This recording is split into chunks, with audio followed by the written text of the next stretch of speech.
Hi friends, నేను మీ శ్వేతాని. మనకు చిన్నప్పుడు అమ్మమ్మ గారు నాన్నమ్మ గారు చాలా మంచి మంచి కథలు చెప్పేవారు. అవి వినడం మనకు చాలా మజాగా ఉండేవి. అటువంటి కథలతో మీ ముందుకు వచ్చాను ఇప్పుడు. అదే ఒక తెలివైన ఎలక కథ గురించి. వింటారా?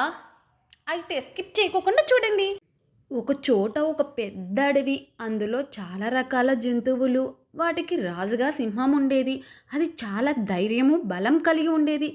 కానీ కొంతకాలంగా అది కఠినంగా ప్రవర్తిస్తూ చిన్న పెద్ద అని చూడుకోకుండా అందరినీ భయపెట్టేది. ఒకరోజు సింహానికి ఎలక కనిపించింది. ఇంక నువ్వే నా ఆహారానివి అనుకుంటుంది. ఆ ఎలక ఒక్కసారిగా బిక్కరపోయి ఎలాగోలా తప్పించుకోవాలని చూసి, మహారాజా నేను చాలా చిన్నదాన్ని, నీకు సరిపోను, పెద్ద ఆహారం కావాలి మీకు అని అంటుంది.